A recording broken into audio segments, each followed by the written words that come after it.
Hey everyone, my name is Andrew Davis, and you're watching Conversations in Pop Culture, and we are back to the basics. And before I introduce my guest, I do want to remind everybody that this episode is brought to you by my friends over at Pockjack Comics, who have books like Castle of the Golden Princess and White Lily. You can find their books at pockjackcomics.com as well as on Kickstarter, and I believe they are still being distributed through Philboat Distributions, so you can go check them out over there as well. And if you're looking to publish your books, Philboat is doing something along with a bunch of other people. And I'm sure that at some point me and Tom are going to get into that.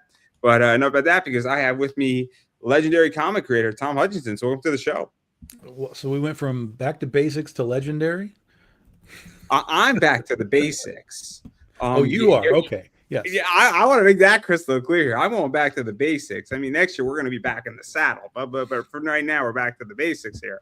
Okay, you be basic and I'll be legendary. That's fine. I am just keeping it simple here. That's just me. I mean, you can do whatever you want.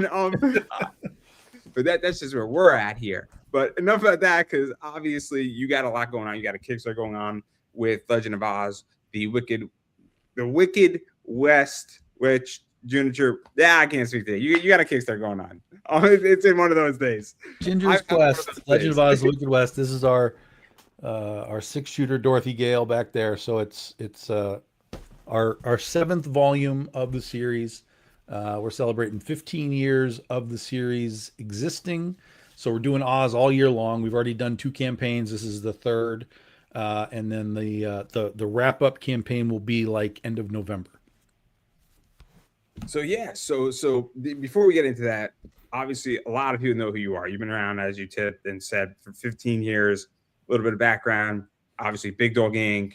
went through a stint with Aspen.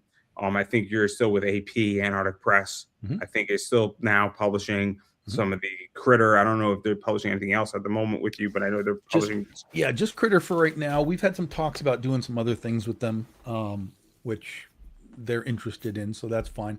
But yeah, it's been I don't even know how long it's been with AP, because we kind of had that we were running along, and then Diamond went and died, and that took almost a year out of everybody's time. So I don't even know how long we've really technically been doing it, but it's been a few years, and we just run Critter through them bi-monthly, every 2 months. So we're up to, I think, issue, let's see, 15, 14, so 12, I think, is coming out next month, September. And we're getting close to the High Tide story, which was really fun to do a long time ago. For those that don't know, the quick history is Critter was the first book that I created back in 2010. We ran it through Big Dog Inc. for 4 years. Then we went to Aspen. Aspen reprinted the series, added some extra bonus stuff into it. And then when we left Aspen and we started doing Kickstarters for the last 8 years or so, we've been doing Kickstarters with Critter through that. But AP picked up the book and has also now been reprinting it for the past few years, and that's kind of where we're at. So while we're still doing Critter ourselves through Big Dog Inc., AP is running the book every 2 months, and it's just a straight reprint with a new cover on it. So I want to talk about that, and then we're going to get into the Kickstarter. But I think this is interesting, right? Because there's some people who do not like Kickstarter. Some people don't get Kickstarter. Some people don't trust Kickstarter. Some people, say crowdfunding is not my, I guess, where I want to get my comics. Might be the best way how to say it. And there's a million reasons why, or it could just be foreign to somebody. Somebody says, this is just weird for me, right? And that's why it's interesting when you republish through Antarctic Press or an Aspen or a Mad Cave or whoever else you're publishing, because you're potentially reaching a new audience. And then it goes further where you, and I don't know if this is the case, but prior to Diamond, I guess the argument was that, and feel free to correct me if I'm wrong, is that you might be getting into comic shops, which opens up a whole new audience to some degree. And I don't know if that's still the same. I'm not exactly sure, because everything has changed in the last year, but that was the theory, right? Yeah, that's always the point. And I've seen the value of Critter being back in stores, because I get to see people at cons that like come up to the booth and they're like, "Oh, Critter, yeah, I get this at my shop." But then they're confused because there's all this stuff that they've never seen. And I'm like, "Well, let me tell you the story." And I give them the spiel of like what's going on. And then, they're generally the response is like they're excited because, well, for a couple of reasons. One is they see that, we're up to like issue 25 right now and they're only on issue 12. So they're like, oh wow, so there's like a lot of issues and like it's already done, so it's not like the book's going to get canceled or anything. Like, so they're excited that it's coming. And then some of them decide to just be like, well, I'm just going to keep getting it from my shop. Okay, cool. Get it from your shop. I have no problem with that.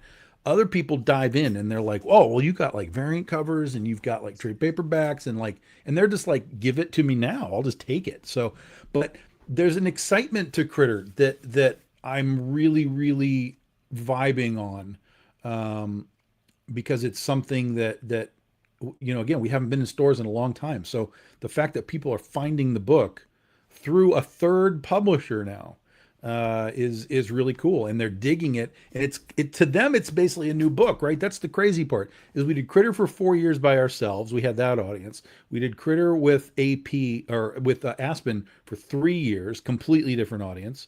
And then we're doing it again now with Antarctic Press, again another completely different audience. So the fact that the book just keeps selling over and over and over again, even in reprints, um, really kind of makes me feel good about that book because I love writing that book, and we're working on volume 7 of that right now, and that'll be coming out next year. We'll be doing all Critter next year. So I love the momentum. I love the people loving the character, and AP's been a big part of that. And the reason I bring it up is that it's one of the things that's just interesting when you go into a, you know, through being reprinted and then obviously expanding your audience, because there's only so much that I think you can do on Kickstarter. Mm-hmm. And this is my philosophy, and I don't have a comic book, so maybe I'm speaking out of turn here, but Kickstarter is, in my opinion, the first round Mm-hmm. of your book.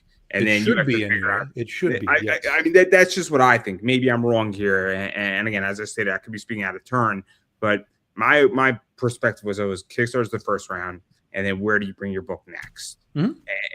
And there's a million answers to that, Mm-hmm. and for a variety of reasons. But I always thought it was supposed to be you want to be in distribution and get it to the masses. But that's just me, and maybe because it would suffice my ego. But I Well, digress. I think I think that a lot of people that do Kickstarter, at least in the comic sense, I think a lot of them, they would like to kind of take those next steps, but they're just not ready for those next steps. So a lot of them are just kind of figuring out, what does it mean to be in comics? What does it mean to make a comic book? How does it work? How do I do this? How do I do that? And then all of the infrastructure that goes with it, like all of the shipping and just the nonsense of fulfillment, which is really the nonsense of Kickstarter. That's the hardest part. Um, a lot of people do that. Like they'll make a comic, they'll do it, and they'll be like, "Man, this is a lot of work. I don't know if I want to do this again." And so that's where a lot of comics sort of shake out, where you only get one issue and then you never see these guys again. And I'm not coming down on them. I'm just saying like they learned that it's a lot of work to do this. And unless you're making a significant chunk of change, if you're only making like $1,000 or something on your book, that's going to make it really hard to grow. And it takes a personality and a creative desire to like push back in and be like, okay, let's see if we can make 2,000 next time. Let's see if we can make 3,000 next time. And not everybody has that personality. So I mean, this is how I feel, right? And I come from eBay, right? And I sell a lot on eBay. Mhm. And I learned a very valuable lesson in 2024 where I went from like 13,000 to 26,000 in sales. Mhm. And the lesson I learned is that I had no infrastructure, because when you're at 13,000, the infrastructure is so different than when you go up to 26,000, because you need more bubble wrap, you need more Geminis, you need more Mhm. envelopes, you need more tape. My tape bill in 2024 was way higher than I realized, and I didn't think I was ever going to spend that much money on tape. Mhm. And then and it sounds crazy. And I looked at it at the end of the year, and I sent it to my accountant. And she's like, "What the fuck, man?" Like that was her response to me, and I thought it was. I mean, she didn't say it that way, but like that, Well, she was and all of that, like that's another thing that you have to learn, right? Is if you're doing that, you need to learn that you need to buy all of that stuff in bulk. You need to just be like, look, I can't buy like 6 rolls. I got to buy like 24 rolls at least. and just have it, because then your cost comes down when you can buy it in bulk. But all that stuff is just learned things that everybody's got to go through when you're dealing with what we're dealing with. And sometimes that's a real quick learn, like, oh, hey, look, I can just buy all this stuff bulk. But sometimes it's a slow learn, and they're buying one roll at a time, and that's not going to work for you. So I was happy my growth experience, but I learned a very valuable lesson, and it's changed the way I do business. And I've also learned where to buy, Mhm. also, which is a big deal. But the point I'm making is that it definitely shifted. And I think that's it. And I also think it's really hard when you're doing your book and you're losing 2 grand on a book, and you pumped in, and it's a first issue, and you pumped in a lot of, you didn't pump in foolishly, but I think it's a hard pill to swallow too, is that if your book and your first issue isn't profitable, or you lost 3 grand, I think it's hard, and it's hard to stay motivated. And I think it's very difficult unless you've done it. I've been on eBay for 13 years. I have bought product that I didn't see a return for 3 or 4 years, Yeah, and it's yeah, it really can happen. hard. And so I understand why, but I digress. That's just my experiences. I'm not on Kickstarter. I don't have a desire at the moment to do it because I think it would kill me. I think it would kill me, and I don't think I have the stomach to go spend 5 to 6 grand on a book and for it to work or not work and not know. And I think it would just destroy me. On You a got to have a personal. plan. You got to have a plan. You got to have a plan for the campaign. You got to have a plan for the after campaign. You have to have a plan for the next campaign. You have to have a plan for selling the book, at cons and eBay and web store. And unless you're just doing a vanity project, like if you're just like, hey, I just want to say I did it, then that's cool. Just say you did it. You made your product, and you put it in people's hands, and then you're like, okay, I'm done. That's great. Do it. I have no problem with that.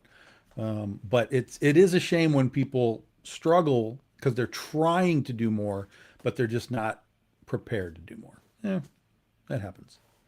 But enough about that, because I want to get into this whole campaign, and obviously, I love talking inside baseball, but I want to talk about the campaign because obviously you said it was like the 7th volume of Mhm. Oz. There's a lot of Oz that you've done.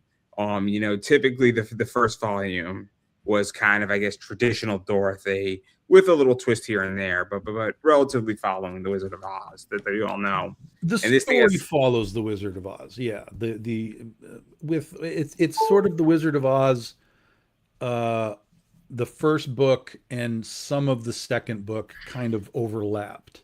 So pure Oz purists and Oz people that know like the books and stuff, they'll see where the overlaps are. But generally, it's Dorothy comes to Oz, gets her friends, goes to see the wizard, fights with the witch, and so on. But there's a little bit more than that goes into it. But and then after that, we basically dive into what we do is instead of adapting it sort of book by book, because L. Frank Baum wrote 14 Oz books. So instead of just saying, okay, we're here, we're going to adapt this, we're here, we're going to adapt this, we just kind of take all of it that he created and just say, okay, it all exists. And we can sort of pick and choose where we want to go and what characters we want to use and how we want to sort of repackage his stories with our context of like the ruby spurs and the ruby bullets and all that kind of stuff. So again, we have the battle with the Gnome King, the search for Ozma. We use his bullet points of stories, but then we throw that in our Western blender, and we're still telling our story, but it's got the foundation of Baum in it, and I think that's why it works so well as far as like an adaptation, because it's not really an adaptation because we're not really like following specific like go here, go here, go here, but we are using his points as foundations, and then we're building our own story on top of it. And I think that's why it works. I think why we get a lot of Oz purists that are like the movie and the book, and that's it.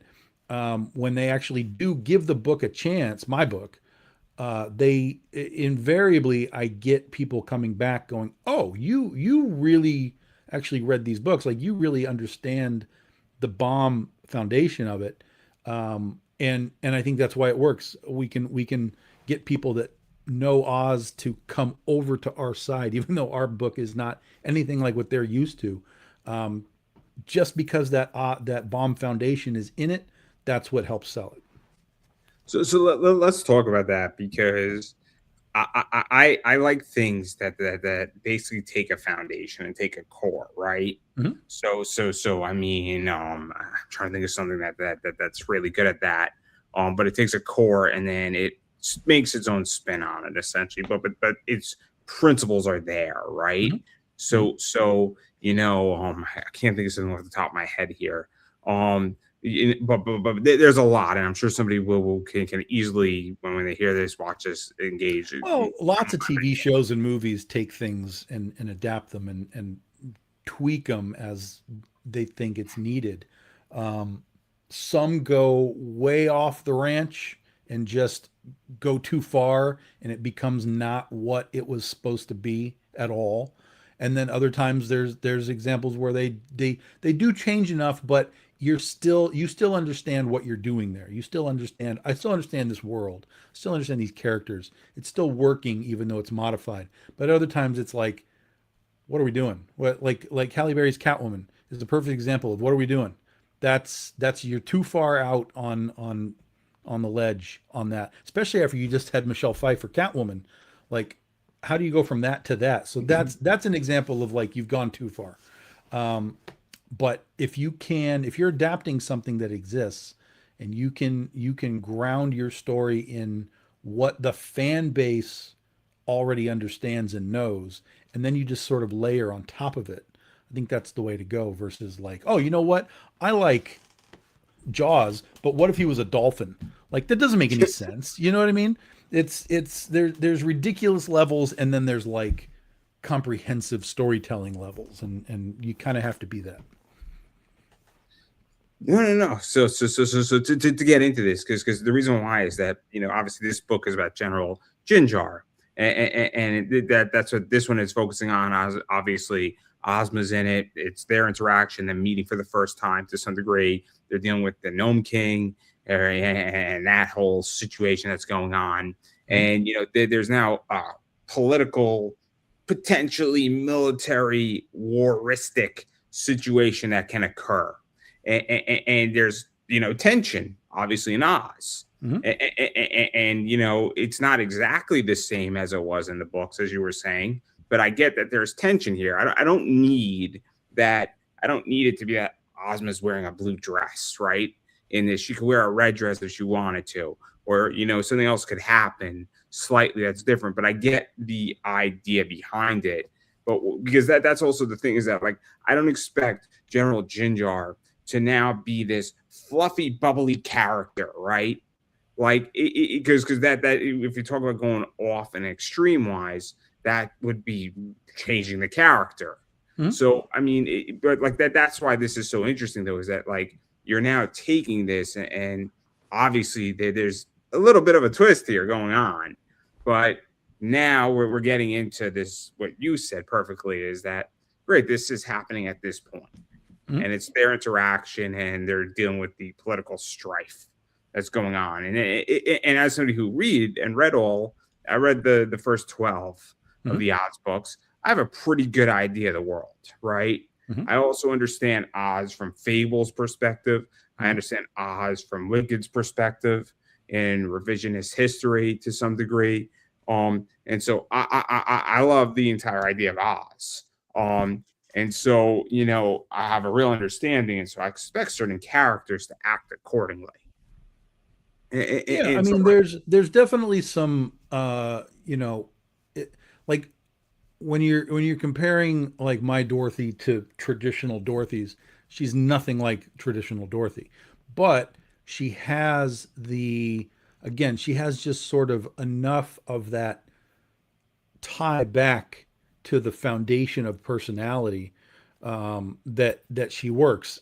And with my book, particularly because we're doing something with Dorothy that's never been done before, people become engaged in the context of like oh wait, like Dorothy's in charge of like the East and the West at the same time. Like that's never been done before in any Oz book. So people get engaged in that sort of.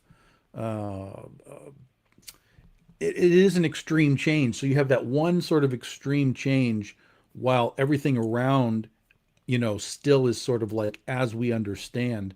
But then that it just allows everybody else and the story to expand further and further out. Again, we're not going to go to a point where we're leaving Bomb behind, but we do have to tell our story as well. And so it's fun to like drop in new characters and do new stuff. Um, but it all has to be done in a way that Bomb would approve of, if, for lack of a better term. You don't want to like be like, oh hey, this is what I wrote of your stuff, and he'd be like, no, like you would hope that you would get the thumbs up. And so that's what So, we kind of aim for, is like, okay, we're gonna do it our way, but let's tread carefully. so let me ask you this, because I don't know how you feel, but I like to have a sense of familiarity with things that I read, but I also want a new take. Yeah, So and I think it's a very complicated thing because it I is. mean, I'm a big wrestling fan, so I want to see matches that I know and that have been played out before, and I want to see certain finishes and certain concepts, and I like seeing a promo almost run again, from 10 years ago, run, 10 years later. But I like when it's shifted up a little bit too, where we get 80% of it, but the finish or the 20% has changed, so that I have a sense of familiarity. Where like, and I don't know if that makes sense. And even with stories, like, I like the fact that I want a core and I want the core intact, but I want, instead of it, the way I use it is that I use it as a car, for instance. So we have a red car, but maybe we have a souped up engine, and maybe it's a pickup truck versus a Corvette. And so there's enough changes that we have a different, I guess, sense, and it's slightly different, but we also have ties of familiarity to it, because I think you need both, but it's such a hard balance, because if you go too familiar, it's the same old shit. It's the And same, yeah. if you go too extreme, well, we got a brand new concept, but we have no grounding. Right. And this is why I have a hard time right now with comics, is that I don't find the balance to be there, if that makes any sense. And when I'm reading Oh stories, no, I totally agree. I totally agree. it, it, Mainstream, it, Marvel and DC stuff that has been around for a long time. But there's a reason that they're doing that, and the reason is that they have an understanding that their audience that's been around with them for 40, 50 or more years is aging out, and quite literally dying. I mean, you're reaching an age where your audience doesn't exist anymore. That's a problem. So Marvel and DC have a big problem because they're trying to attract a brand new audience, but the audience that they're trying to attract is so distracted by other things, because the world as it exists now is not the same as it was in the 60s and the 70s and the 80s, where people had attention spans, and going to the comic book store or going to the movies or whatever was like it was a treat. Like, hey, this is an event, we're going out and doing these things. Nowadays they all have these little square rectangles, and it takes attention away. We live in a world where everyone just wants to turn their phone on and go viral with a video and make money doing that, and it's a completely different societal focus, and it's affecting all of entertainment, comics, movies, like everything. It affects it all. And unless you can find a way to integrate what you're doing in an entertainment sense into what those kids are doing, uh, you're going to struggle to sort of find the new audience, basically. Um, so, but like what you were talking about, is, to me, the term is nostalgia. Is if you're going to do some kind of IP and say, okay, here's this IP, and we're going to do something with it, the nostalgia elements have to be in there. You got to be able to have somebody open the book and feel like they know some aspect of it, even though you're giving them something new. And so when we first did Oz, we purposefully, went back to like the blue and the white, the gingham, which was based on the movie. That wasn't what she wore in the books, but in the movie, that's what she wore. So we didn't do that exact same dress, but we did use those colors. You know, she has the blue gloves and stuff. So we wanted to give that immediate sort of like tactile sense of, oh, I know what I'm looking at. I understand what I see here. Like Dorothy isn't like completely changed. Um, and again, I think that worked. I think, you know, tapping on the nostalgia vein helps bring those sort of curmudgeons that are like, well, this isn't my Oz. I'm like, yeah, it's not your Oz, and that's a fair point.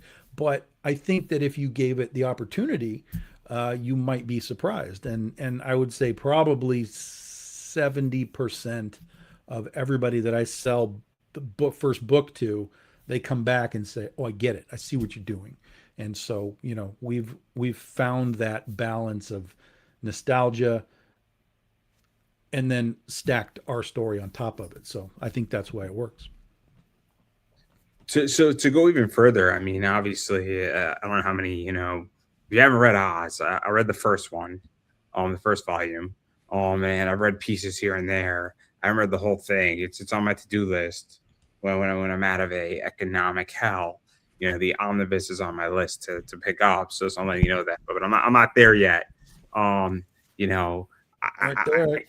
I gotta fix a bunch of problems first in my life. Um, I'm giving you a plug, right? So Yeah, it's perfect. that's it. This is brand new and it's on the campaign. So if you haven't read Oz before, you can just dive right in. This is 512 pages. It's the first 4 volumes all in one gigantic book. So this is on the campaign. So we have the new book, of course, but we have the ability for you to dive into the series as well. So the point and where I'm going with this is that I also think it helps though that you have really good art in the book. Mhm. You have those variants, and I think I mean I hate to say it's so I'm a big fan of ClickFunnels, and Russell Brunson talks about this. I think that's who it is. His name. It's you need hook story offer Mhm. and it all depends. And this is gonna sound like a cheap ploy, but I don't think it is.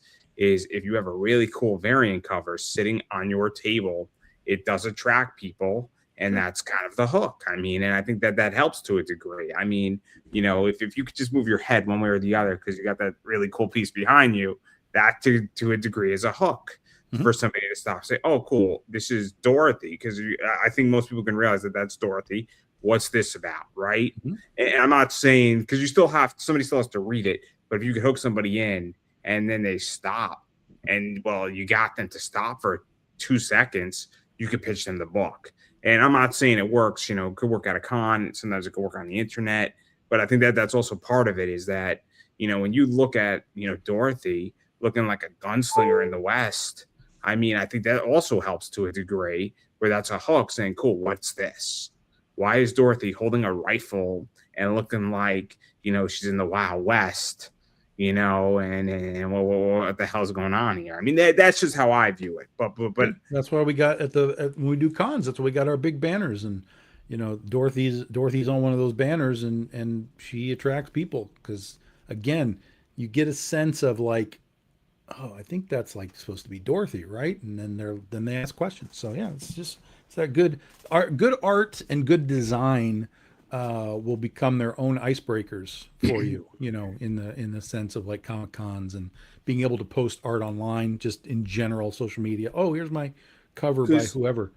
I'll ask you the question is that the best question you want somebody comes up to your booth at a con and says, "What the hell is your book about?" Right? Mhm. Don't you want that question asked? Of Because course. isn't that the best question? This looks like, is that Dorothy? What is your book about? Right? Hmm. Because now they're really interested, and now you can pitch them your book. Right? I Hmm. mean, I mean, because that's what I do when I'm at cons, and I say, "What's your book about?" Like, this looks cool. What's this piece? This piece looks awesome. Like, what's your book about? Is this like in your book? Like, that's awesome. Like, what is this exactly? Like, so like that's how I view it. But again, I find it fascinating, right? But you know, because it's so interesting with Oz, just in general, because it's such like a wholesome entity, right? but it's also like I mean, is it Oz one of Yeah, the things that but it's been twisted every possible way over the decades. I mean, it has just been every conceivable way, right down to, crazy bondage monsters with Todd McFarlane's toys.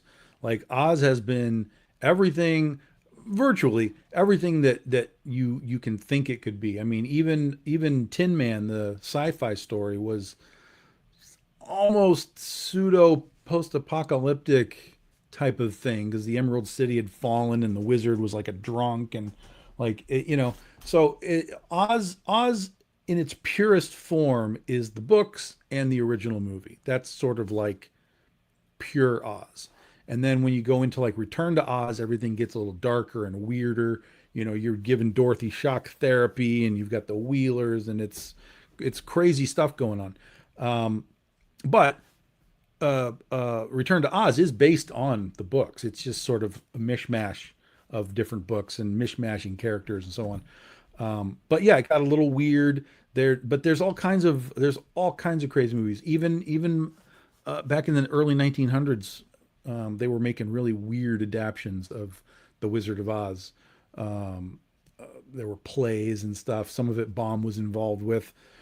So yeah, it's Oz is whatever you want it to be. Um, but I think again, just like we said, the further away that you drift from not the source material, but the further away you drift away from the nostalgic foundation, I think that's where you're going to struggle more and more. And then when you had something like the Oz the Great and Powerful, the the James Franco movie, like that's just terrible, terrible storytelling. Like I can't even begin to break down how bad that movie was. I didn't see And it, so I really can't comment. yeah, But did I miss anything? no, you didn't miss anything, which is a shame because it had a good cast, but it was just so poorly executed and poorly understood the the foundation of Baum's Oz, and it's almost universally disliked by Oz folks. There's some people that come up with it and they're like, "Oh no, I liked it." I'm like, "Yeah, but you came up with that was your kid. Like that's your Oz, right?" And if you come up with that Oz, it's like kids coming up with the prequels for Star Wars. It's like they have a different connection to Anakin than most like older Star Wars people are going to have because they came up with Luke and Vader and Han, and now you have this whole generation of kids that's like, oh no, we came up with Obi-Wan and Padme and whatever. And the older folks will look back at the prequels and be like, that's not as good. But the kids that came up with it, they're all about it. So it's very similar to Godzilla too. Depending on which era of Godzilla you started with watching these movies, that's going to be your entry point, and that's your nostalgia. That's your moment in time is those films. Now, whether you are able to watch older stuff or other things and sort of like, oh yes, I understand all of this. I like all of this. Here's this entire you know series of different films. Some people can do that. Some people get stuck in the nostalgia. Um, so, I've seen a lot of different odd stuff. There's a Russian movie that just came out a couple years ago. Like, I've seen a lot of odd stuff. A lot of it is not particularly great. That's just reality. Some of it's really good. Some of it's interesting and unique. Some of it's just not good. Um, but I mean, that's all media, right? That's all comics. That's all Mike movies. Mike Barron said it well, and I'll throw you what he said. He said 90% of what we watch is bad. Now, I think that's an extreme position. I don't think that that's exactly true, but he said, but his point ultimately, and the way I interpreted it, and I don't, then hopefully I'm not misquoting him. At least my interpretation is that 10% of everything that's being published is amazing. 10% is amazing. It's great, and the 10%. So if you watch 100 shows, 10 of those shows are going to be amazing. The other 90 are going to fall somewhere between horrible, dog shit, should never been made, be bad, be below average, average, good, great, but not the best of the best.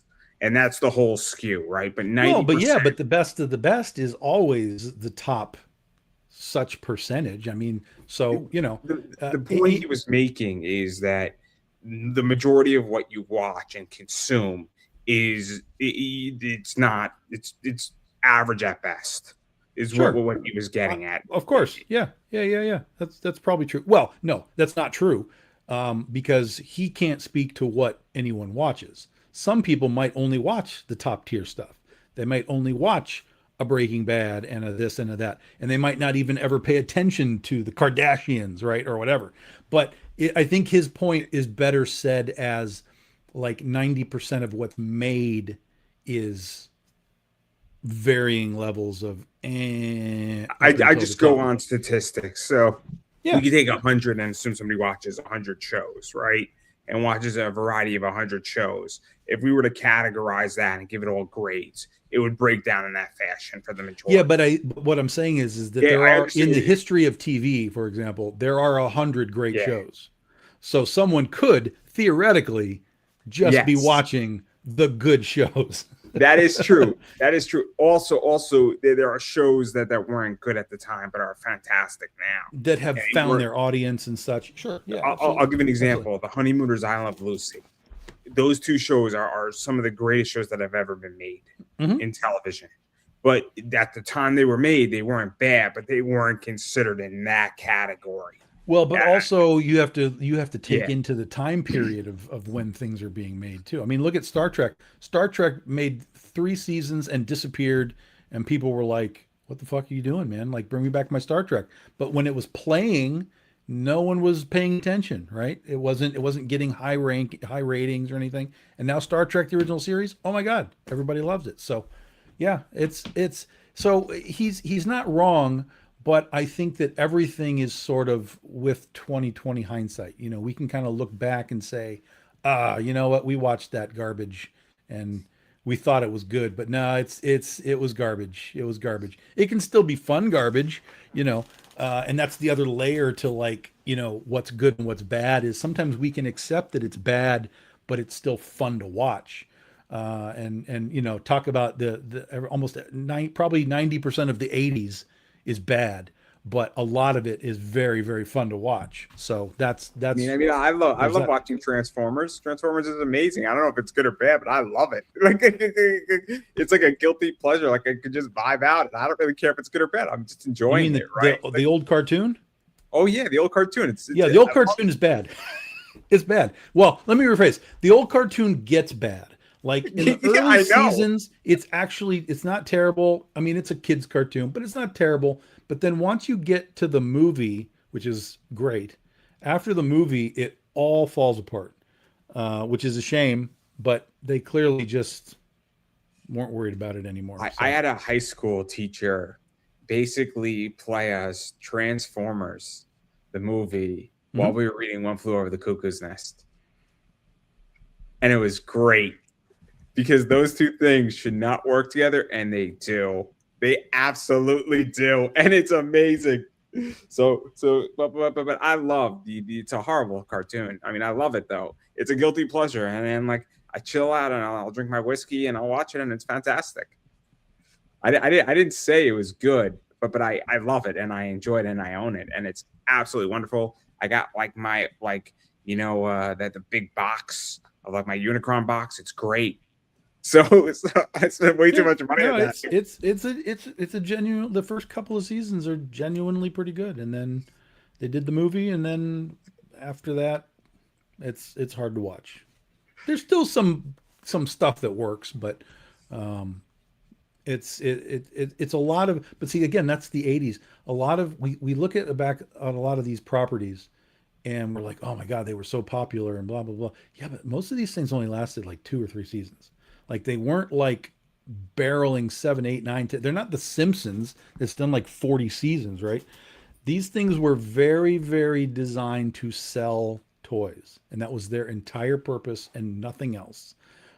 And so that's what you got as far as your cartoon product, because it's just supposed to sell the toy. That's why you when you watch like Thundercats and Silverhawks and stuff, like almost quarter of the show is just reused animation of them, running and racing and flying and being called together, because they're just like pounding it into your head. Oh, Silverhawks, Silverhawks, Silverhawks, go buy the toy.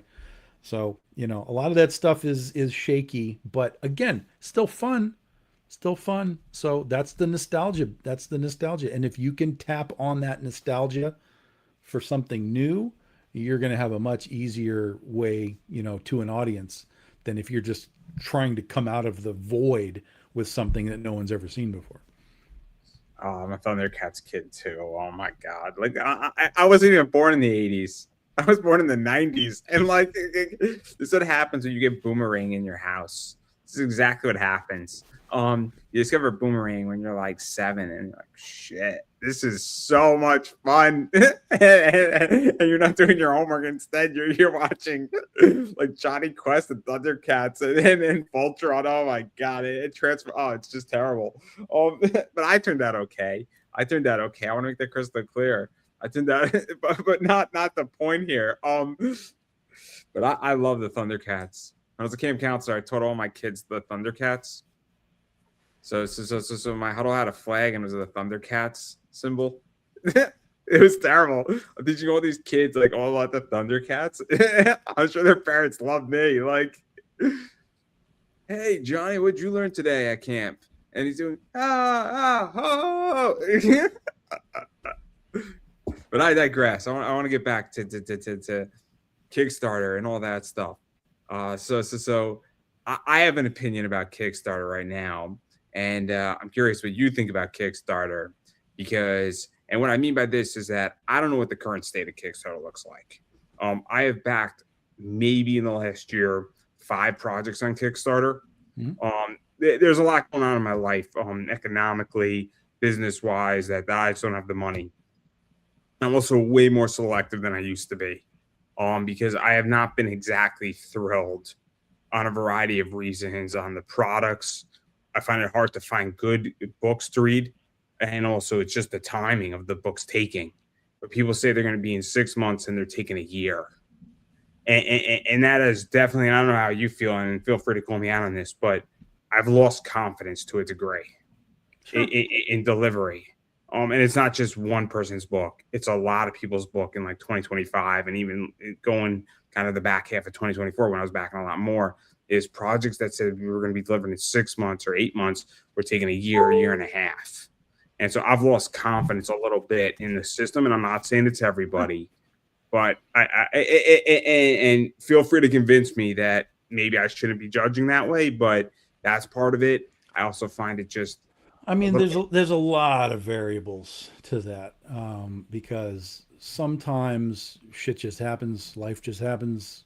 I've had things happen. I've had books get late because literally the printer I was using went out of business, and I had to get another printer. Like, so I think everything. I think each sort of campaign or whatever needs to sort of be examined individually, as far as like, okay, is this a problem, or is this just like life hit this guy in the face with a pie? it was about 12 different people though. So when it's 12 different people at sure, all, but again, is it 12 different people that are all new to this and they're all learning? Is it 12 different people that have been doing this for years and years and I years? would Is it, say do you know what I mean? it was half and half.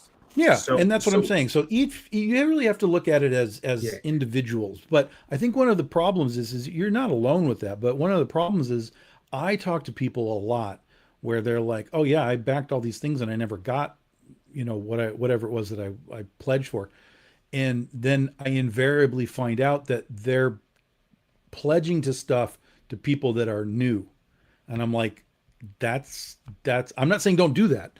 Let me be clear. But if you're pledging to somebody that's new, like we talked about, those guys are going to be the ones that struggle the most. If they are new at the game and they're trying to figure out all this stuff, they are going to struggle the most. That's one of the few I've backed, geez, I don't know, 70 some campaigns. I've only gotten 2 books where I've never gotten it. There's been stuff that's been late, but there's only 2 that I've never gotten. One was a new kid who I was like, all right, I'm going to throw you $20. I'm going to help you out. And he did fund the book, but he just never did anything. Clearly, he was overwhelmed. And it's not like he made like 50 grand or anything. It was just he made a few $1,000s and he just got overwhelmed. And then there was another one that supposedly fulfilled. And I was like, well, partner, I never got my book. And he was like, oh, well, give me your information. I'm like, here it is. And then he just ghosted me, never got the book. So I've had good overall experience with Kickstarter, but there have definitely been people who have been very late, which is a bummer. But um, it again, it is what it is. I've been What late what before. what I've been is late for before, so me? I understand. I understand the. I mean, I've had literally right before we launched Oz in January, I lost 3 artists who all backed out on me, who were all supposed to do the book. So, what the fuck am I supposed to do with that? Right? You know what I mean? So there's a lot of factors that go into why a campaign is late or, is inconsistent or whatever. But you're not wrong because we live in a consumer base that's very give it to me now. That's step one, is they're very we want it right now. And they don't want to wait for 2 or 3 or 4 or 6 months. And they will get tired of waiting. That's for sure. They'll get tired of waiting. So, one of the best things that I can tell people, and this is what I said earlier again too, is for us, we're trying to get our infrastructure so far ahead now that we're already working on stuff for next summer. Like we're getting really, really, really far ahead. And so that way, if we run into some of these speed bumps, which are inevitable, there will always be speed bumps, it shouldn't take us out of any sort of heavy duty, like, hey, we're going to ship this in March. Like it shouldn't change much if we hit something, unless it's something really monumental, like again, an artist is dropping out on us. But I have found that so many people have lost interest in Kickstarter. But again, not every time, most of the time that I hear their stories, it's always, yeah, there's this guy doing a new book, It's and I'm like, for yeah, for for for me. So the new kids, I understand them. And I'm not expecting much out of them, right? In which I understand that if this is your first book, it looks cool, looks interesting, looks like the art's interesting. Okay, cool. Take a fly on it. But I kind of expect it. But if you said it's going to be in my hands in 6 months, and then it's like a year and a half later, that's when I start saying, where is my book? And I mhm, think that's a sure, reasonable position. Where I sure. get upset is when it's somebody who's running a company and they're doing 100, 200,000, in books or supposedly, and your book is 14 months late and you're publishing 28 books a year, what the fuck? Then I look at your numbers, then I look at you touting on social media, and I mean, there's 4 or 5 people who this could be. I don't think it's a secret. And then I say, where the fuck's my book, man? And they say, oh, the book's digitally done. Then send me the digital file at the very least. And like, this is where I then start getting suspicious. And that's when I start saying, man, I get turned off. And it's not you doing it. It's not Pat Shan doing it. It's not, and these are, it's not, other companies doing it. It's not Brian Polito or Dynamite doing it per se, but it's other companies who are doing this, who are pulling in real numbers on Kickstarter. I'm like, where the fuck's my book? You have the infrastructure and there's no excuse. You said it was digitally done already. Well, And that's I'll tell you that's where this. I think it upsets me. I'll tell you this. There's a lot of companies, smaller companies, that look like they have their shit together, but they don't. That's just reality. That's just reality. And a lot of them, sometimes they are victims of their own success. Meaning, like, let's say they did a campaign and they were like, yeah, we'll probably get like 2 or 300 backers, maybe 40 or 50 grand, and we'll be good. And then it blows up. And they're like, oh shit, we got like 1,000 backers and we made like all this money. That changes everything. Now you're printing more books, which you have to deal with your printer and your shipping, and you're just again infrastructure. It's all infrastructure. Now they got to ship 1,000 packages and all that kind of stuff. So again, it's all for me. I look at all of it individually. Like, who is this? What did he do? What's the problem? Okay, got it, whatever. Um, and on from there. So I understand where people are coming from, but like I said, for me, I've never really worried about it. And plenty of late books. But when the book shows up, I'm like, oh, this is a cool book. I like this book, and hopefully whoever made it will kind of start to get their gears going and get better and better and better and better as they go along. So I've given a few of those people a second chance, and, Mhm. and their second chance was better. But then others of them, half of them, I just said, oh, I'm not giving you a second chance. You're 14 months late, and you look like you got your shit together, and you're publishing a lot of books. No, thank you. I'm good. I'm good. And so that's my prerogative. And so you lost my business, right? Mhm. And I understand shit happens, right? I'm in a business that takes time in selling cards. Because sometimes a card doesn't even exist, and I sold it. And before anybody asks, don't, it's quite simple, right? It's that they give you a position that the card is going to be autographed. They sell the autographed card before it's autographed. That's what happens. And then they have to get the person to sign the card and construct the card. So they sell essentially a pre-made card, and then it comes.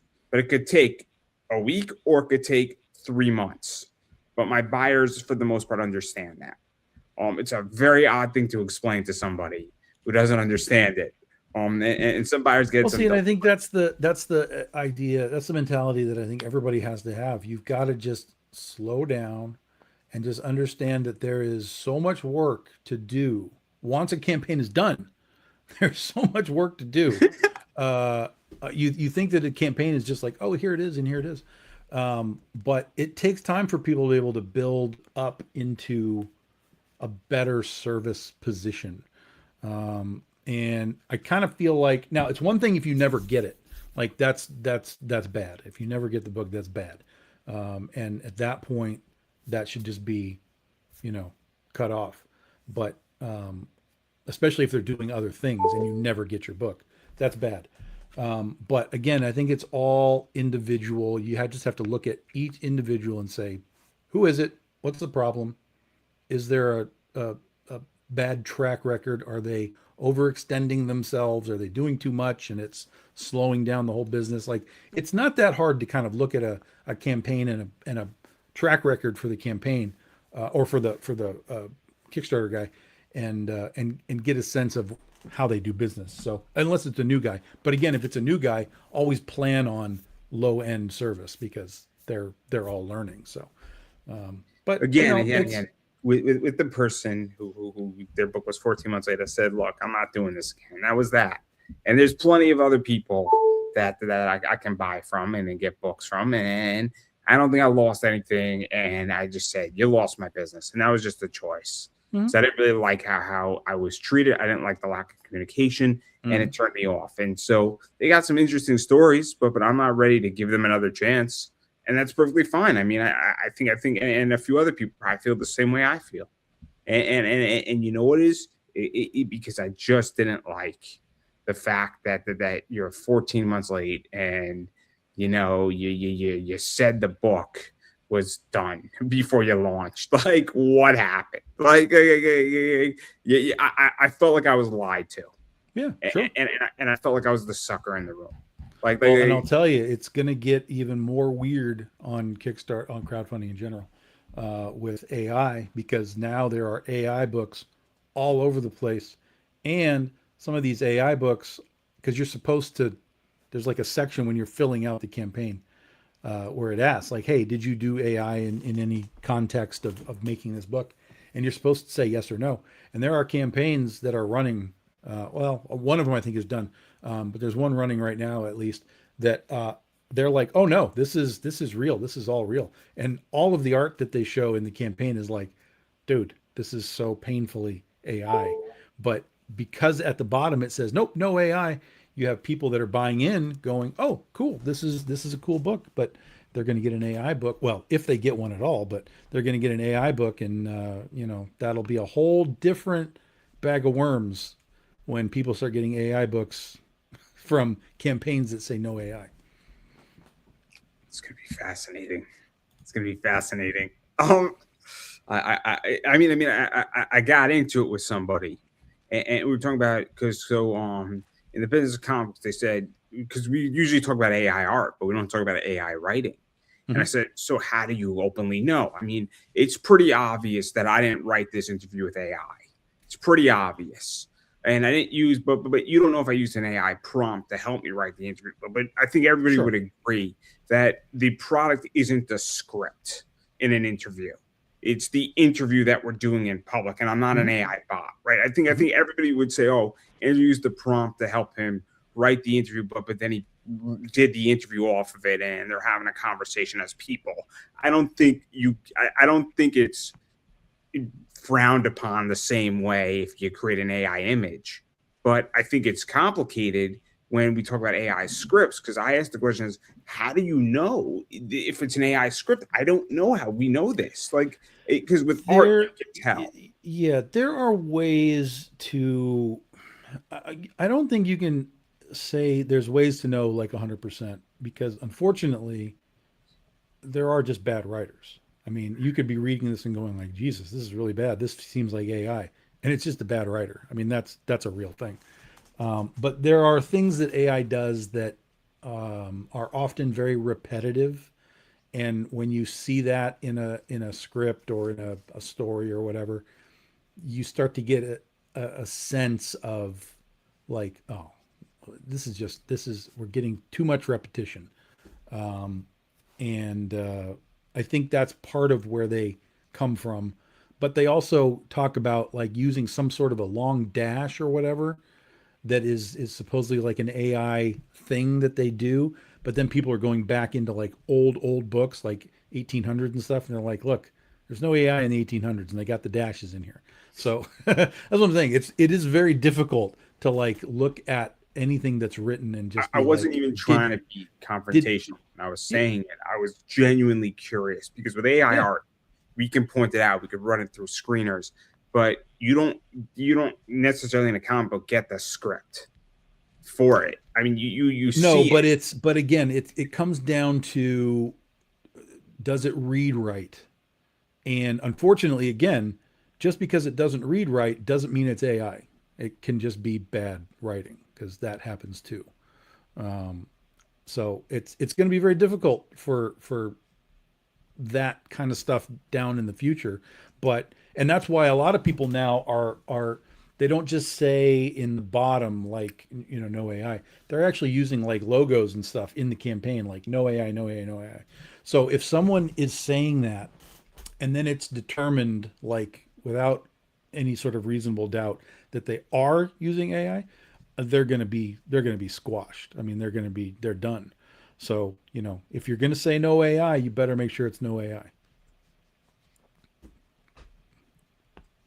Fair And if enough. you're going to use AI, just go in. Just say it. Here's AI because there's AI books that say that they're AI and they're selling. So, if you're going to do it, stop bullshitting. Just tell us what it is and go do your thing. And those of us that don't want it can ignore you and those that don't care can buy from you. That's it. Just I don't mean, BS. I don't know how you feel. I'm a capitalist and I'm a free market guy. So if somebody says, I think this is a cool book, it's done by AI, and I want to buy it, I'm not going to stop you as a consumer from buying something. I may or may not buy it, right? And nobody's forcing somebody to buy your book. But this is what I say is that I want ideas to clash. And if somebody does something, and I understand this is not the popular opinion, but if somebody's kicking your ass in business, step the fuck up and figure out why you're losing and get better at your job. I mean, I lost my job and I got, my contract was up and I got a new skill and I got a new job, right? Like, and I'm not saying this is fun. It wasn't fun. Don't think that I'm saying this to be insensitive or be an asshole. But there gets a point where it's like you got to say, "Fuck, I'm getting my ass kicked. I got to go figure out why, and I got to go figure out a new strategy." I mean, and I understand it's easy to say that, right? I understand it's easy to say that, but it's also a reality, and I know it sucks, and I know that people are going to see say, "Oh man, he's pro AI or he's anti AI, whatever it is. This has nothing to do with it. It's the same thing as somebody's just a better artist than you. You got to learn how to become better at your artist or find a new style, or maybe this isn't cut out for you. And I'm sorry, it's just reality. Well, I think what it comes down to is um, it's less about okay, someone's buying an AI book, and it's more about the AI costs somebody a job. But that's only partially true because anyone who's making an AI book is probably making it because they can't afford to hire somebody. So it's not really a job lost because it's not like he was replaced, right? It'd be one thing if I was like, hey, I'm drawing this book and I've had this artist for 10 years and he's out and I'm putting AI in. That's a job lost. That's a direct job lost. But if it's just some guy who's like, I can't afford to do any of this. I can write a story, but I can't do art. Then it's not a job lost, but it is an opportunity lost. Like an artist could have been in there. So it's an opportunity lost for an artist, but it's not a job replaced. So there's a lot of weird little nuances like that. But what I would say in that regard too is if you can write a story, don't worry about writing a comic. Just go write a book. You know, write a book. Don't worry about the art part of it. Go write a book, make some money, and then turn it into a comic later if you want, and get an artist to do the thing.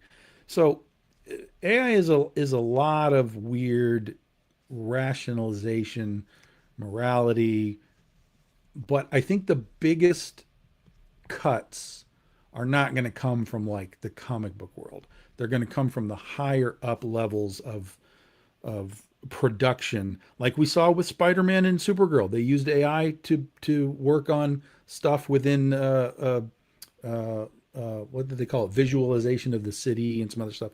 So that's where the jobs are going to get lost I because mean, those companies will cut people, toss them out the door, and replace them with AI without any question. And you have now a big name people who are just like, just use it, just use AI. No one cares, and that's not true. People care, but in the comic book world where everything really revolves around like, hey, I made a book and I'm going to go to a con and I'm going to get somebody to sign it and I'm going to meet the creator. Like, there's no AI channel there. There's no way to put AI in any of that and have that work. So the people that are making AI books, they're not at cons.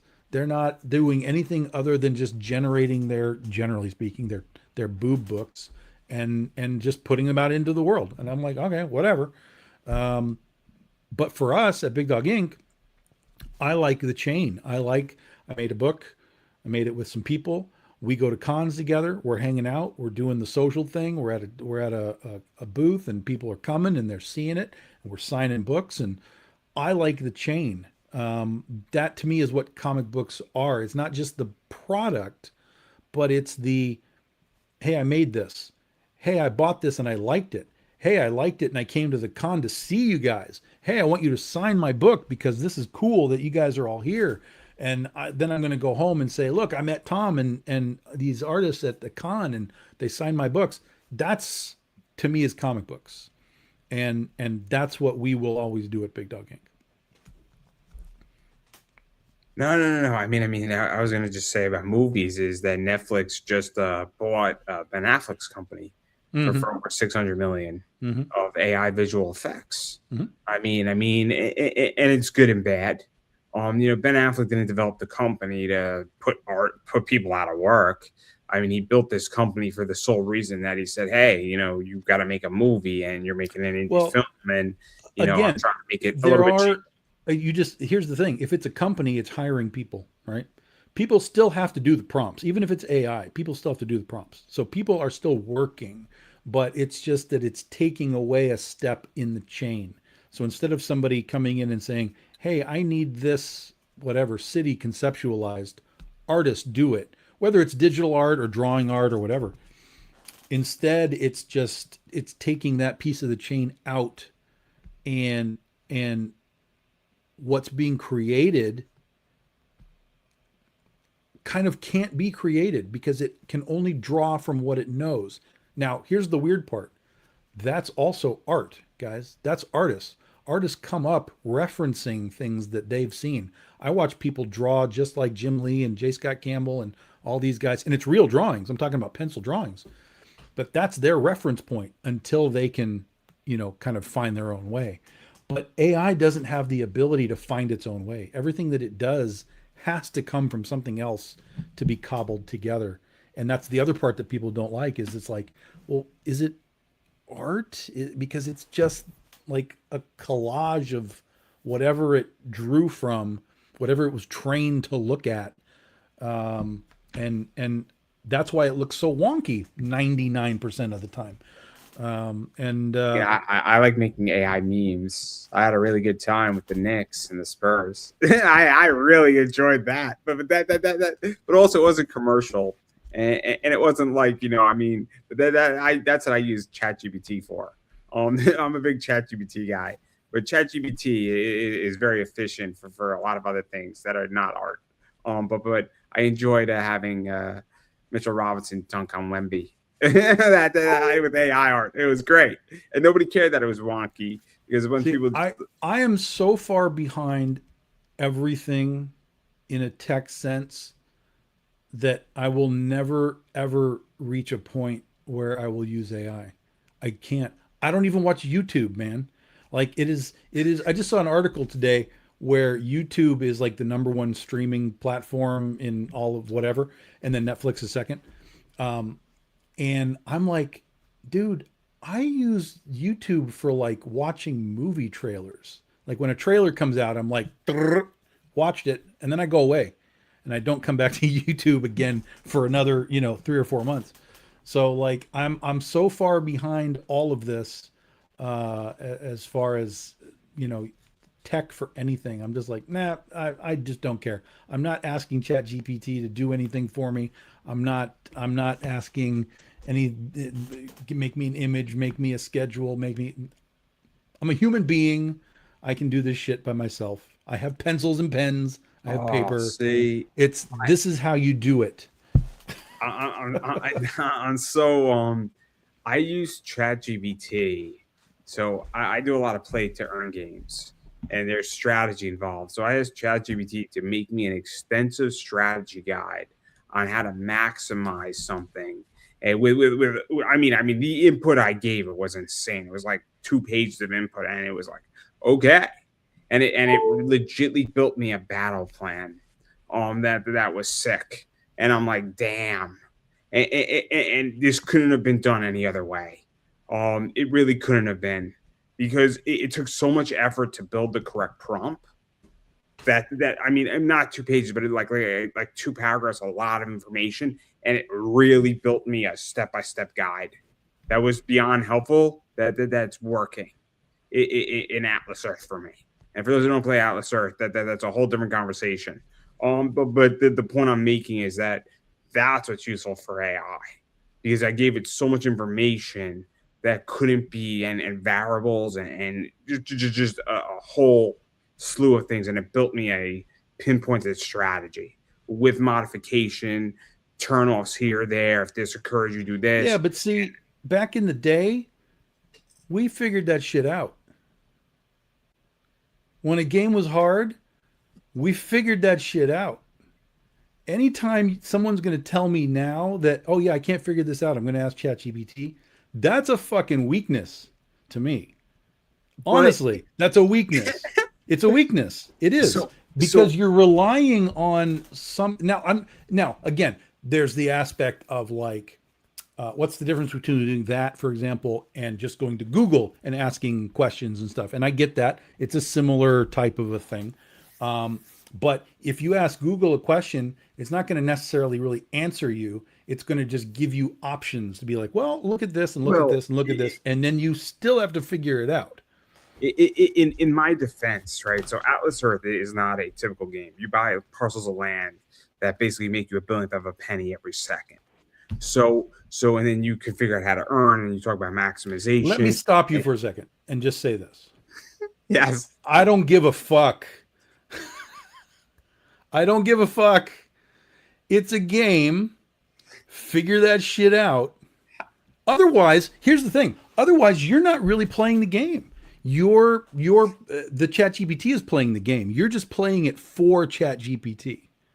I disagree, but that's You're okay. you're the intermediary. Here's the game. Here's ChatGPT, and ChatGPT is just like, yeah, cool man, cool man, cool man, and you're like, hey, I got to play this game. How do I do it? And it's like, do this, and then you're like, okay, I'll do it. So you're the intermediary for ChatGPT to play this game. I disagree, but anyway, It's prove me wrong. it gave me so what it really gave me is that so in the game there's positions on how to tier jump and when you should tier jump and things like that and buying land because you still have to earn the land and all that stuff. It's just giving you guidance essentially. It's telling you what to do. It's not. It's literally that's what you just said. It gave me strategies and et cetera, and it's working. It's telling you what to do rather than you figuring it out. Part of it though, I could have got the information by watching somebody on YouTube too. So Of course, but I hate that as well. I really hate that as well. The idea that people are like spending time watching other people play games in order to figure out how to play the game. Now, in your defense, back in the day, we did have shit like what did they call those things? Like Nintendo Power and crap like that, where they would kind of help you figure some things out with games and all that kind of stuff. But my friends and I, to be perfectly honest, my friends and I, when we played video games, we did not have any of that shit. We just played the game and went, son of a bitch, and started over and learned as we went along and got better and better until we could beat the game. So yeah, no, I see no value in, and listen, one of the guys that I have great respect for, Gary Vaynerchuk, Gary V, he talks about AI all the time. Well, ChatGPT stuff all the time. I like Gary V. And no, so do I. So do I, absolutely. And he talks about using ChatGPT like all the time. And I'm just like, dude, I'm not gonna go down that road. I don't want that. I don't want that. I don't want it. If I'm gonna figure something out, I'm gonna figure something out. And I'll do that in the quote unquote old-fashioned way, right? Like I'll Google it and I'll find articles and I'll do the work myself. Let me ask you this. Yeah. So I became a good interviewer, or I became a better interviewer because I used to listen to, Ben Shapiro, Joe Rogan, Howard Stern, Barbara Streisand, Barbara Walters, all the and I used to watch a lot of people. I used to watch The View, right? I don't think that's cheating. I think what you're doing there is that you're studying. No, but you're learning from what they're doing versus having ChatGPT say, so you need to ask these questions in this order and et cetera, et cetera, et cetera, et cetera. Or you need to play this game in this way so that et cetera, et cetera, et cetera, et cetera. It's just like art. If you see J. Scott Campbell and you're like, fuck, that's really good.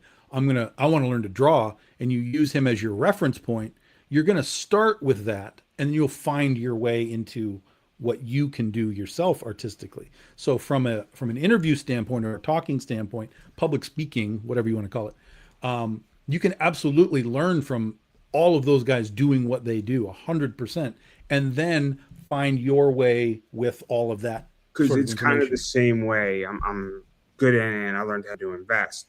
And there were certain things they told me what to do first, right? So save $1,000. The Dave Ramsey have an emergency fund. I don't think that him telling me to save $1,000 is him saving me $1,000. No, but you have to make the decision to do it. Yeah. Yeah. So because it gets complicated in my world, but going back to this whole thing, but anyway, that's just how I feel.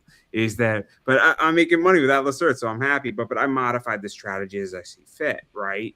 But that's just how it is for me. Is that I view it as a means to the end with that. But if I'm playing Resident Evil 4, I want to learn how to play Resident Evil 4 on my own. Like, I've never looked at a video on how to do Resident Evil 4. Now, I'll watch a speed run of somebody doing it. I'm like, damn, how did they do that in 2 hours? What the shit? Like, I find that to be really fun, right? Or like, I find like videos now, looking back like 10 years, all the secrets of Pokemon Gold and Silver, right? Because I enjoy Pokemon. But I didn't do that when I was playing the game, right? Mm-hmm, So yeah, but that makes sense to me. Yeah, sure. But all of a sudden somebody tells you, "Oh man, I just discovered a Lapras. You got to go on Friday night." And like the kid on the playground tells you what to do, right? Mm-hmm. That to me is just somebody giving you a tip on Mm-hmm. how to find it, right? So, but again, but that's my whole thing. But I digress right there. But I think the You're a AI. millennial. Listen, you're a millennial. You came That's up why. with You came up with technology. You came up in a different world than I did for sure.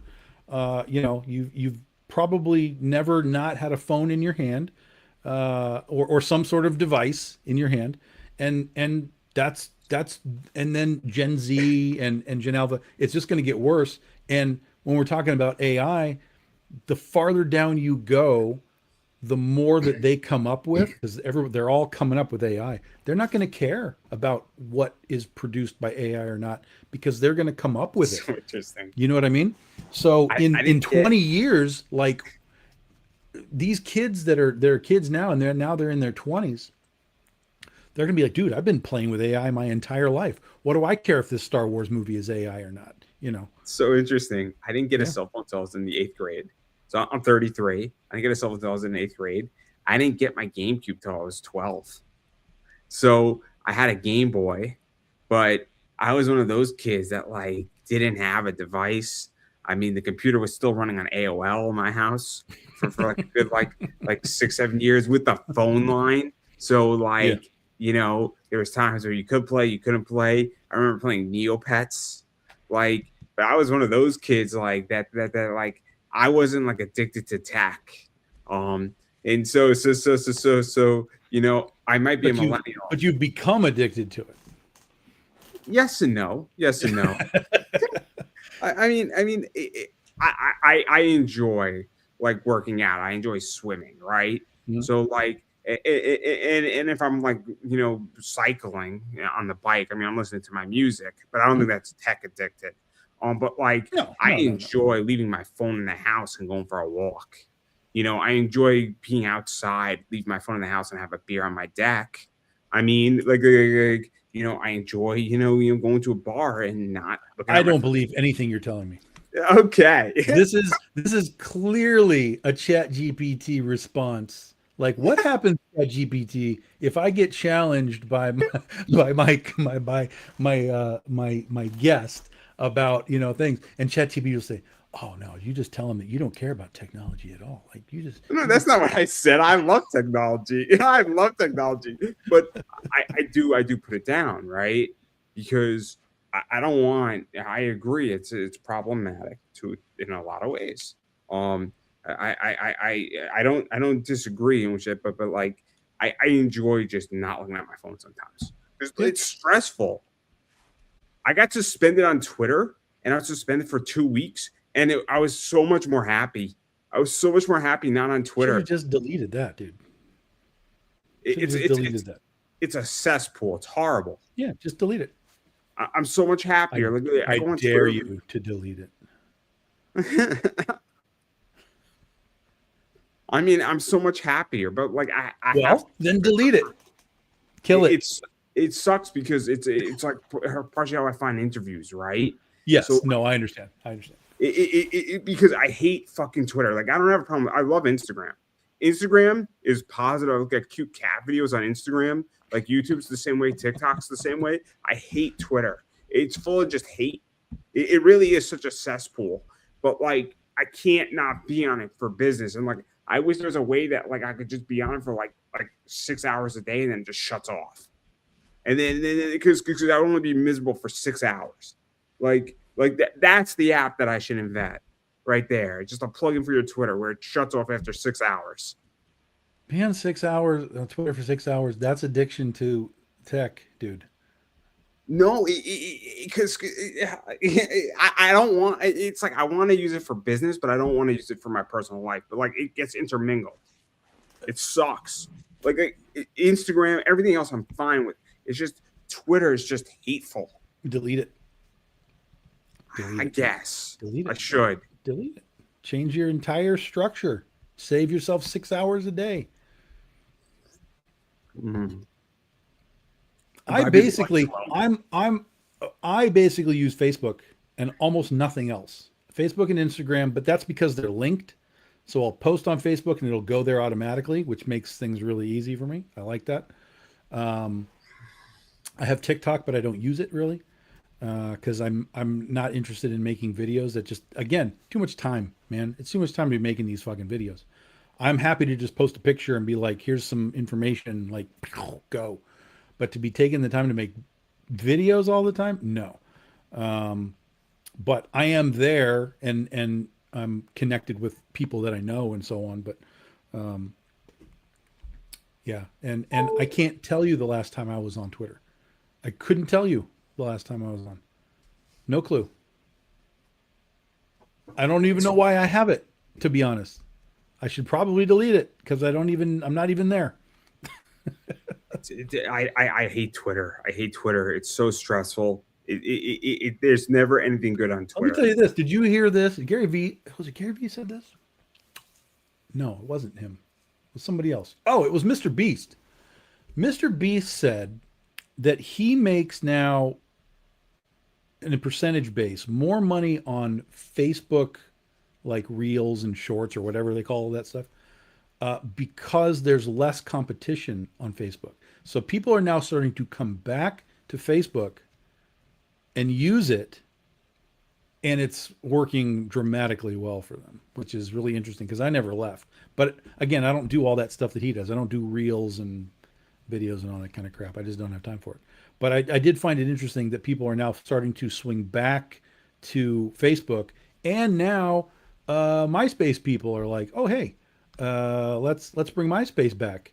So that'll be interesting if that actually happens. So social media is not going anywhere, but you just got to choose how you're going to use it, and be aware that you might spend 6 hours scrolling, like our friend Andrew. I don't spend 6 hours. It's more like 12, but who's counting? No, it's maybe I will delete Twitter, or X as it's now called. Mm-hmm. Uh, but I have some friends still there that we talk about sports, and it's pleasant. It's nice to talk about sports with people who don't want to kill you, because most people want to kill me on Twitter. So Just get a Discord, and you guys can talk sports on a Discord.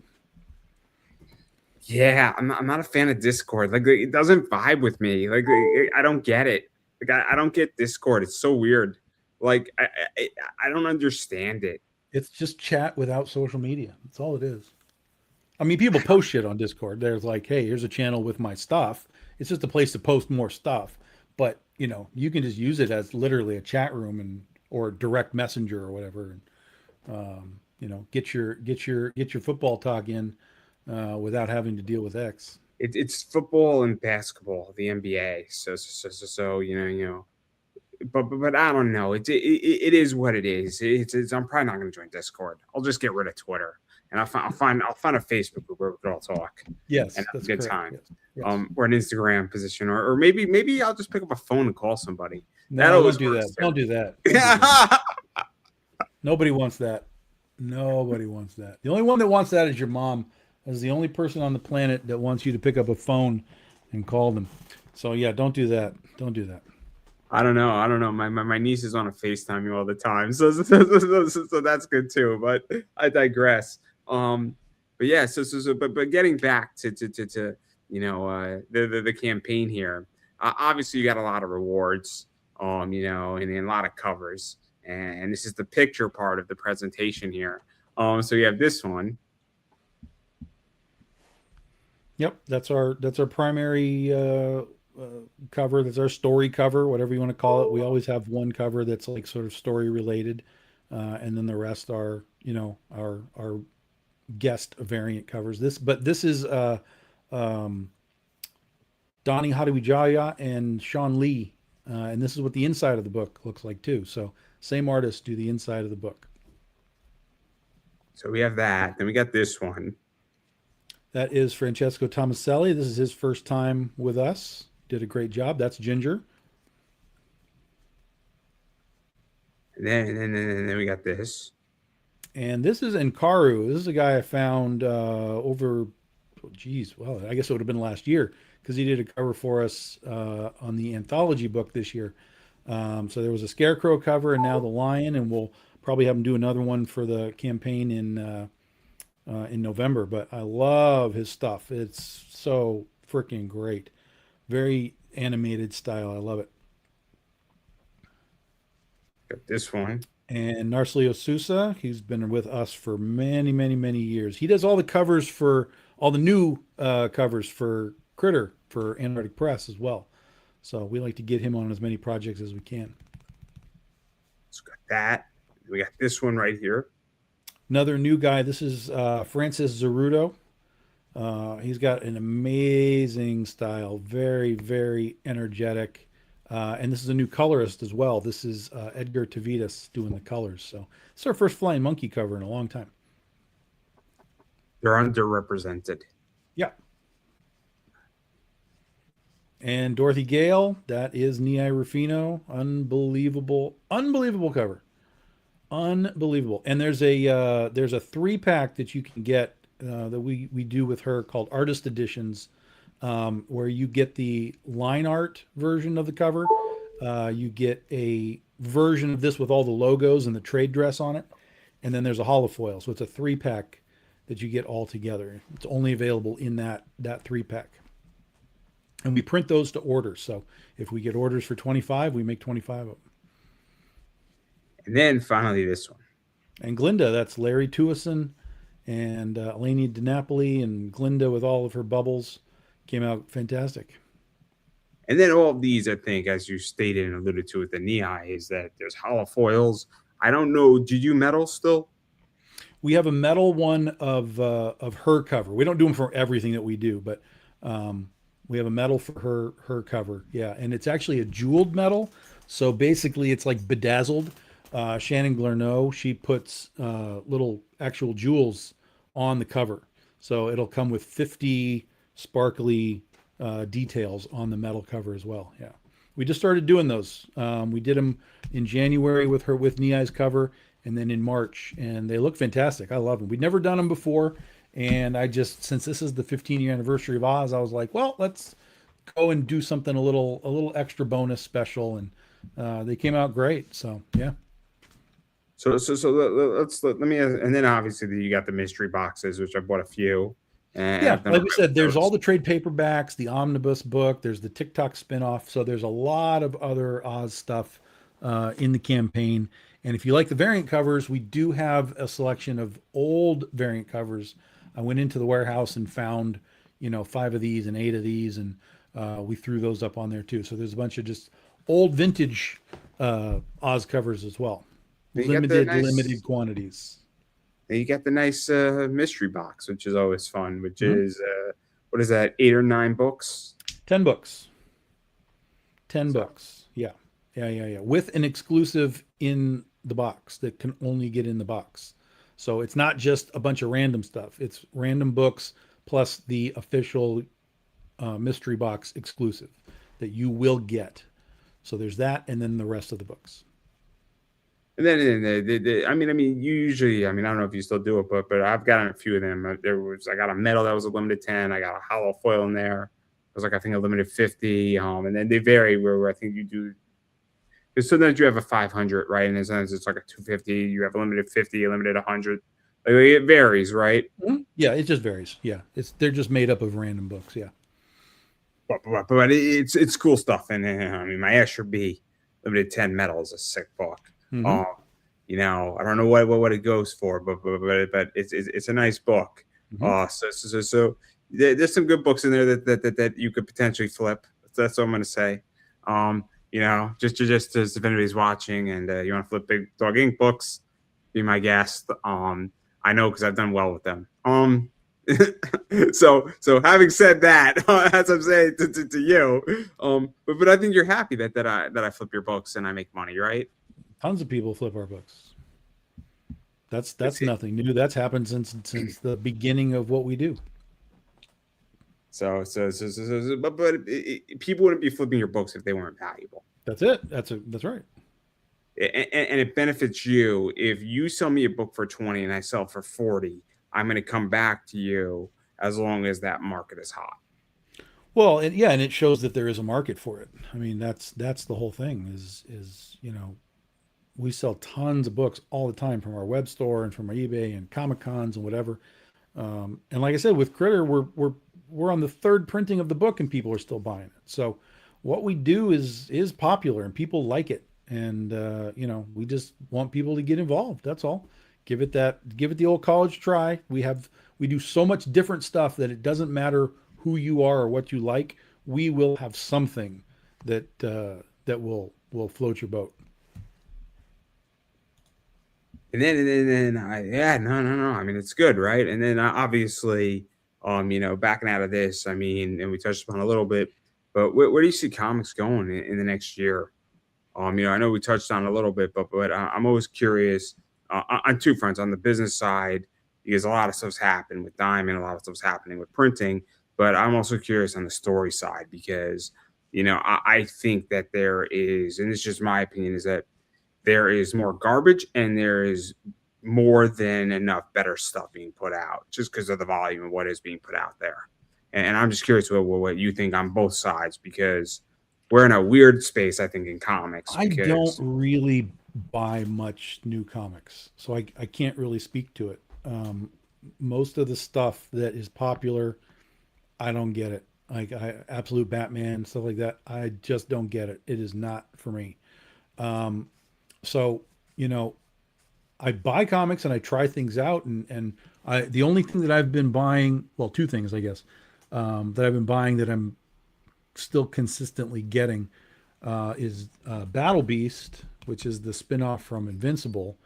And I've been reading a Marvel book for the first time in like 15 years, and that is The Black Cat, which is, I don't know how much longer I'm staying with it. It's kind of drifted out of its fun, um, but I have been reading it for the past year, so there's that. But I try stuff all the time, just new books, try new indie stuff, and I'm just like, none of this really vibes with me most of the time.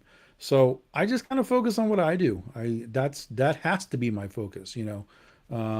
I know there's always the whole thing about, hey, writers need to read all the time, and I'm like, no, I don't think that's really the case. Unless you're reading for the purpose of learning something specific, um, like especially in comics, like if you're reading for the purpose of like, okay, how does this artist and writer team do visually what they do? Like if you're studying something, then absolutely. But if you're just like reading just to read, it's fine if you like it. If you find something you like I have those two books. But to just be like, well, I'm just going to buy whatever Scott Snyder does. No, I don't really like Scott Snyder's writing. Um, so I've drifted out of buying a lot of books, and my focus from a story sense is my stories. That's where I have to put all of my energy is into that. Um, I get more out of watching movies than I get out of reading comics because I look at what movies do and I'm like, okay, how can I then reverse engineer that and translate that sort of into a comic book so we get a different, it's not just square, square, square, square, rectangle. Like I want to create some visual aspects, and some of that's just on the artist. Sometimes that's the artist. How creative is the artist within the space that you're giving them? You know, can they figure out ways to like, okay, this one's in a circle and this one's in a whatever. Sometimes that's up to them. But the more that I can kind of lead them, like I want to do it this way, I want to set this page up this way, this scene this way, it takes some of the pressure off of them, and it allows me to kind of become the director of the film, and then he's the cinematographer. So what I've had is a lot of people come to me now when we talk about my books. They tell me every time I will read one of your books, it's sort of like I just came from a movie, and I'm like, yes, because that's what I'm trying to do. That's the vibe that I'm trying to bring with what I'm doing. And so I do things in my comics and the way that I move characters around. I do it very cinematically. I look at it as more of almost like a storyboard. So that if I were to be like, "Hey, Hollywood, here you go," like they would even understand it. Like, "Oh, look, I see the character, I see the movement, I see the blocking of the scene. Like, it's all here." Um, and you know, that's where I kind of spend my time as far as like learning something. I do when I read the stuff that I like and I see the artist doing something cool, I recognize it. Ryan Otley does amazing stuff with his layouts and his pages and stuff. So there's definitely learning to be done in Battle Beast as far as um, imaginative page layouts and panel designs and story beats and stuff.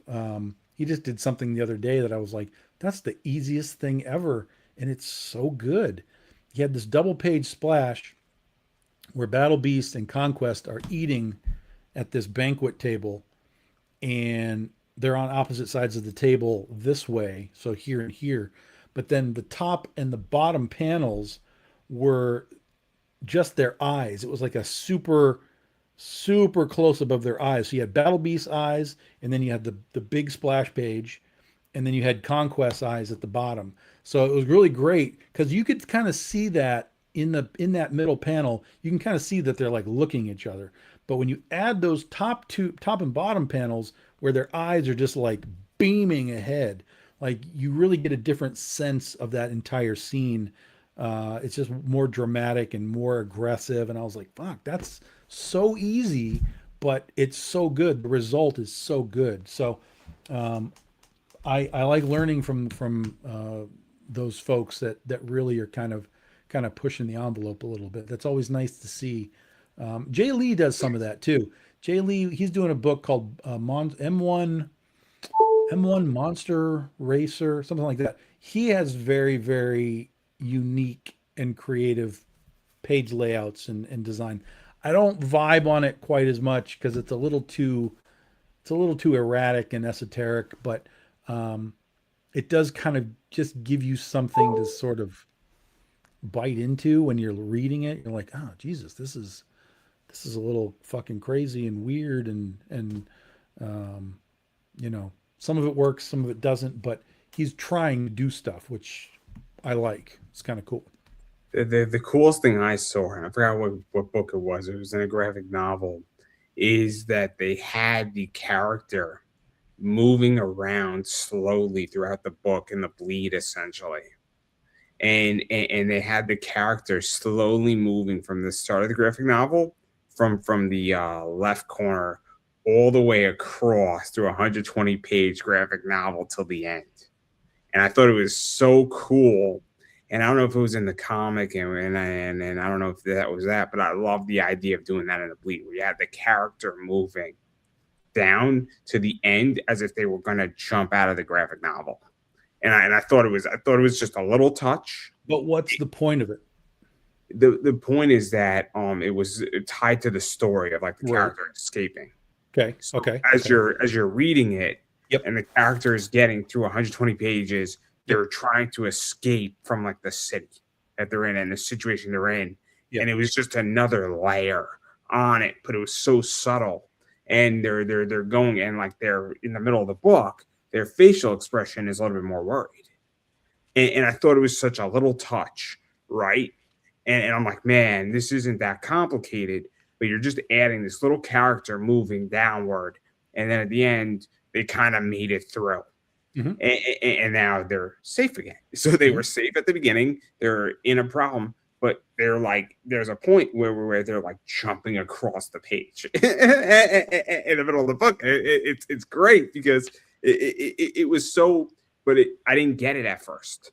It Hmm. took me a good like 40 pages to say, oh, but it's that little touch where you talk about things that are simple, but that play in like, and you're like, oh, I get it now. But you didn't need it, but it just added a little element because it was playing with Hmm. the bleed a little bit, and that like whole like white space in a graphic novel. And I don't know if it was in the comic or it was in the graphic novel, but even if it was not in the comic, just the graphic novel playing in the plead, I thought it was great. I thought it was Yeah, so smart.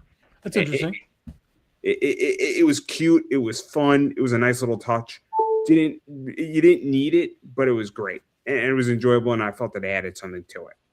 And I appreciated the fact that the artist or the writer or whoever did it appreciated the fact that It's not Dungeon Crawler Carl, is it?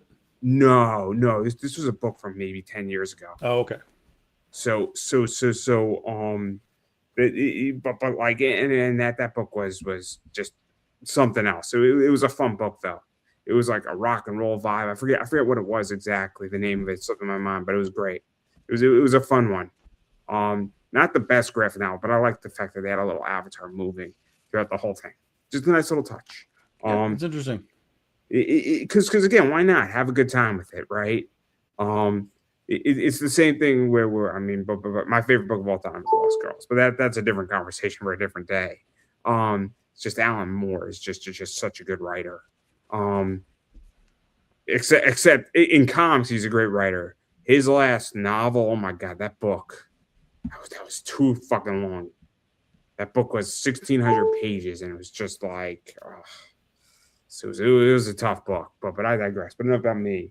But obviously we've been speaking for a while, and I want to give you a chance to promote yourself. So where can people find you, follow you, hit up your Kickstarter, check out what you're doing?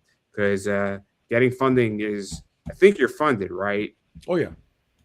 I don't know. I didn't look funded. We have one stretch goal unlocked. We are currently $284 away from the next stretch goal. 139 backers already. We got 18 days to go. So this is going to end. Let's see here. We're going to end December. No, we're ending September 13th. September 13th, 11:45 Eastern time. So yeah, another $300 and we'll have another stretch goal unlocked. That's for the campaign. If you want to get older books and other different books that we do, Critter and Penny for Your Soul and Kaiju Epic and whatever else, that's going to be on bigdoginc.com. And if you want to follow me, like we said, I'm basically on Facebook. That's where we kind of live and do all our stuff. But we also have a Patreon. So if you like to kind of get the behind the scenes aspect of what we do and how we make all this stuff, that is what we do on our Patreon. And then there's bonus extras for our Patreon members as well. You can do that. It's patreon.com/bigdoginc. And then we'll be in 2 weeks, I will be at Monroe Comic Con, just south of Detroit. I'll be there with CB Zane and Todd Vertice, who is our new Critter series artist. He's going to be coming up and debuting with us for a couple of days in Monroe. And then first weekend in November, I'll be down in Akron with CB Zane again. That's our last show of the year. So Akron, Ohio. And then I've been saying it for a while. Obviously, you got to support what people are doing. That means backing Kickstarters, following social media, friending people if they accept friend requests, liking their pages, buying their books, all that matters. And then this is my show, so I will promote myself. Obviously, I am Pop Anime Comics on Twitter/X. I am Pop Anime Comics on Instagram, Pop Anime Comics on Facebook, Pop Anime Comics on YouTube. Please subscribe there. It's free. I got like 2,100 videos, got a lot of content, a lot of interviews are up there. There's something for everyone. I cannot promise you'll get smarter by watching me, but I can assure you that you will be entertained. I can assure you that. And if you think I haven't interviewed it, I have. I've interviewed every sector. Name a sector, and I promise you I've interviewed it. So there you go, right there. And TikTok is Pop Anime Comics.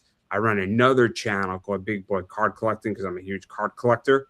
And we talk a lot about card education on that channel. So basically, I'm building out a free card class on YouTube because I want people to be educated, and I get all these questions on eBay.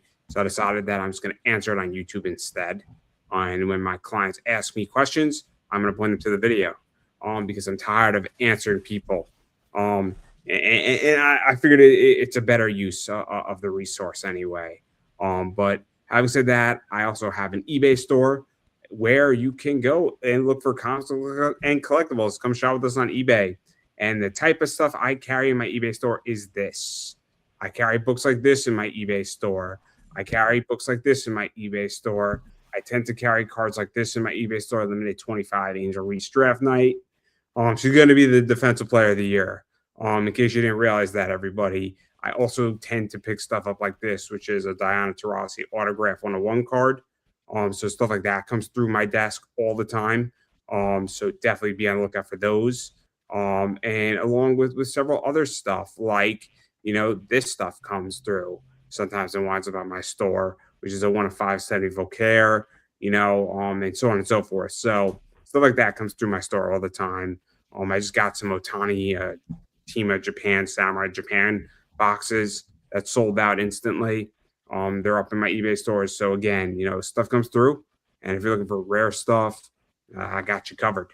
Yeah, so that's my whole thing. And I've been saying it forever. First off, go to my eBay store if you're looking for cards, comics, collectibles, pop Funkos. Go through it if you're looking for that stuff. If you see what you want, you can always make me an offer. The worst thing I'm going to say is no, thank you. And if you do not see what you're looking for, please shoot me a message on eBay, because I may have it. And if I got it, I'll list it for you. And you get what you want, and we're all going to be happy. If I don't have it, I got a lot of friends in the industry, and I'm more than happy to direct people to where they need to go, because finding stuff for your collection can be difficult. I've been there, and so has everybody else. So, I'm happy to direct you in the right direction, because I know exactly how tough it is to get the stuff you want. So that's my whole thing right there. Pretty much just type in Pop Anime Comics and you'll find me. So on that note, I'm going to give Tom the last word. Oh, thanks for having me. It's always fun to come in and chat with you and go down the rabbit holes, man. And I couldn't have said that any better myself, everybody. And that is a wrap.